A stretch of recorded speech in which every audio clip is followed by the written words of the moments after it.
damn stadium, the damn arena, excuse me, there are crumb snatchers who are screaming, sell the team, sell the team, sell the team.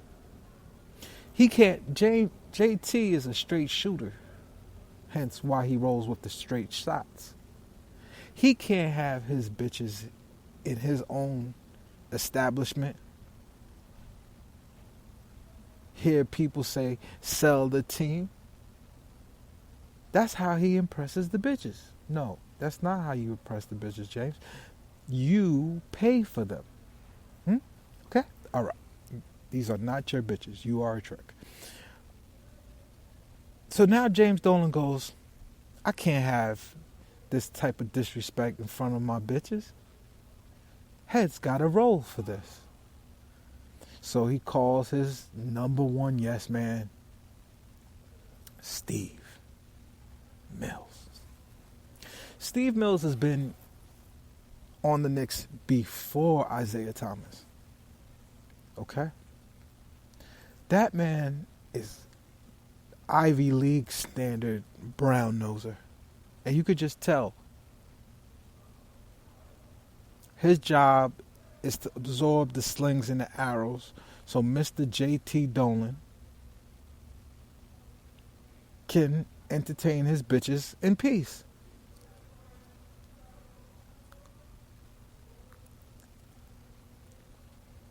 So now he calls Steve. He says, listen, go get that light-skinned octamaroon Creole gumbo eating nigga. Like, go get your boy. And y'all got to go and mend fences with my fans because I'm getting played in front of my bitches. Like, and I can't have that. Steve, you know I don't like that. And Steve says, well, yes, sir, boss. I should go out there and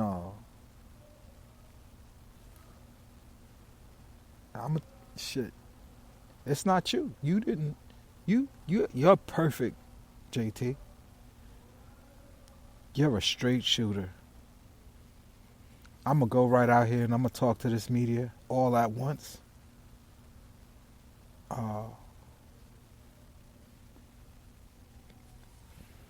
With my old Redbone partner.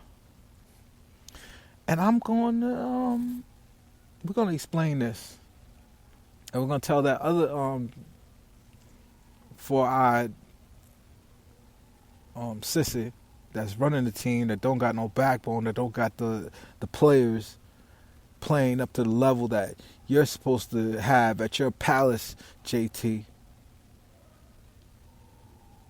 You need, somebody got to explain this so you can entertain your hoes in peace.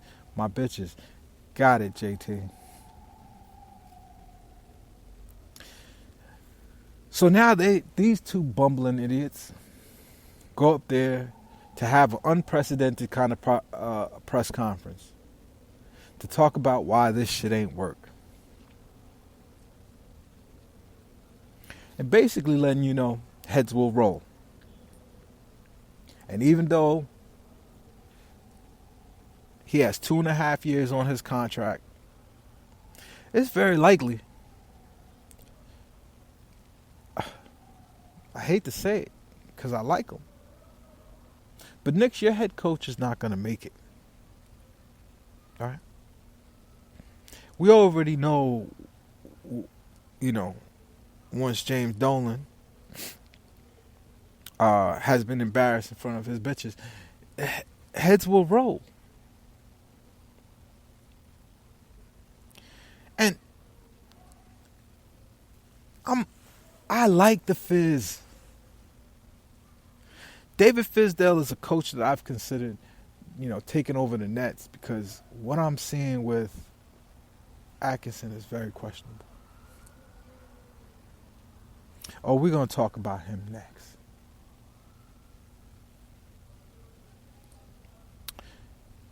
The Knicks are going to be the Knicks as long as that man owns the team. Okay? I told you guys, JT Barrett is going to hit a wall. People are going to read the scouting report. And the scouting report can't be that complicated because the last couple of games it looks like defensive coaches have figured him out.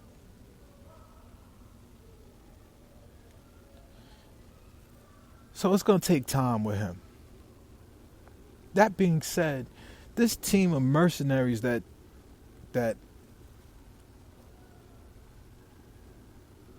Perry put together, right? A bunch of guys on 2-year contracts. Why are they invested in the team, Scott Perry? Why should they care about you making the playoffs? Everybody in the league know the Knicks is trash. So it's not me. I'm just going to go out here and see. Look at my numbers. You ain't heard of me? I'm Marcus Morris. I'm 18-7. I'm that last piece to your championship.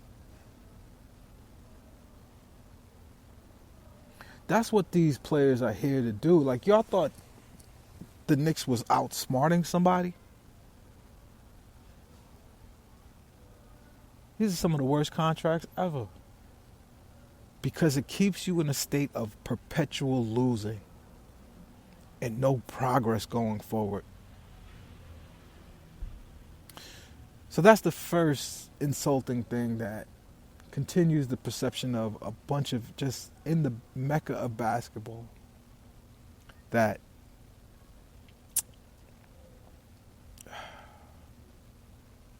we have self-inflicted wounds to our reputation.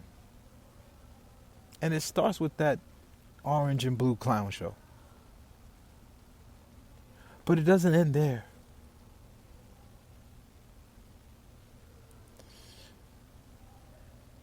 Amidst a lot of hoopla, yes, I said hoopla, I'm Haitian, I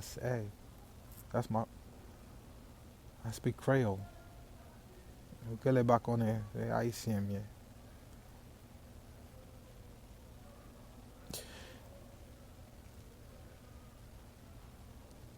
All of this press and fans worshiping the superstar that you've brought to town and the other superstar who the sun'll come out tomorrow. Bet your bottom dollar that tomorrow.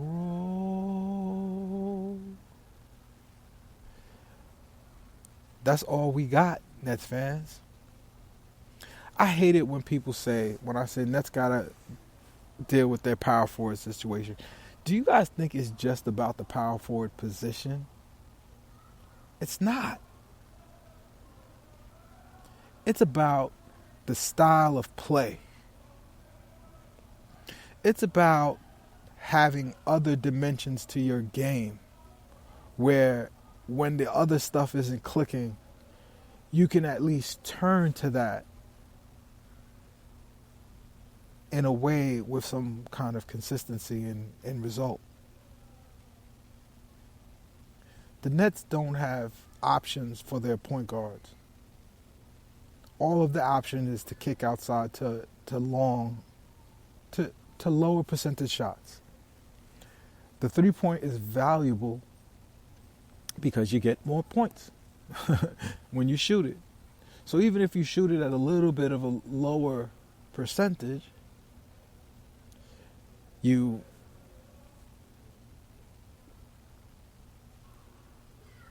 get more in return for what you shot or the opportunity that you took.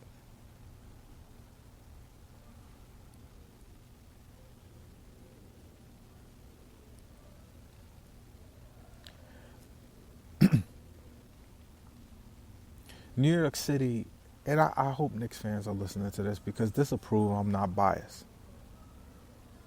I do not believe that Sean Marks will have Kenny Atkinson put his legacy in jeopardy. Because he's he's not. There's a lot of ruckus on the block today. I don't know if you guys could hear that, but it's clear my neighbors are with the shits tonight. Sounds peaceful, though. Sounds peaceful. Shut up.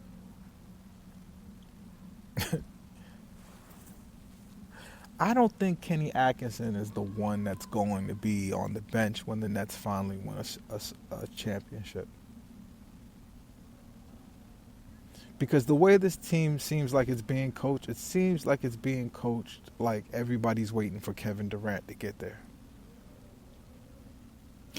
Kevin Durant isn't the solution for all of the problems. Kevin Durant is another jump shooter. Nets have some of the best jump shooters. Like, as much shit I give Taurean Prince, he's a pristine jump shooter. But now defense know that that's all he could do. He's a disaster driving to the basket. And when Nets can't score, it's easy to just say, okay, we're going to load up and defend against the guard driving to the basket and the center rolling to the basket. But what if you could have someone on the other wing cutting down the baseline, giving the point guard a third or fourth option? The Nets' offense is really only drive and kick out to the perimeter. There's the third option is the lob. And you can't always depend on the lob being there, especially against teams that are much bigger than you and know that they can completely sell out to stopping your lob to the center. When the Nets first started running that play with Jarrett, it was like automatic. But people read your scouting report. And players are only as good as how well they counter their scouting report. Kenny Atkinson said, "This is my system, and this is my roster." That he particularly chose the players on this team to run his roster, to run his system. So if his system fails, and how could you call it a failure? It's number one of the top 3 teams in offense, top 3 teams in pace, top 3 teams in a lot of things, 3-point shooting.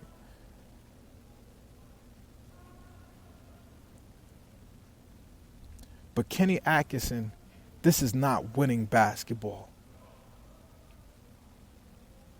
Your defense is atrocious. And it's because you put your players in a position to be in a mismatch every single night.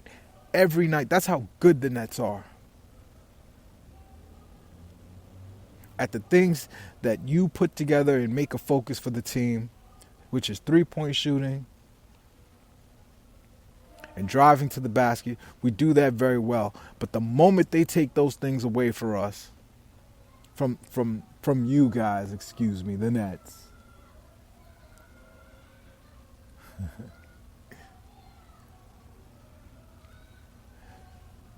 The moment they take that away, you have no counter. Your team is one-dimensional.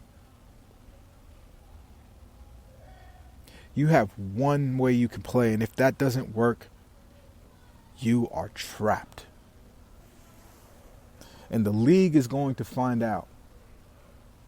And more of the league is going to try to stop it. And the more they do,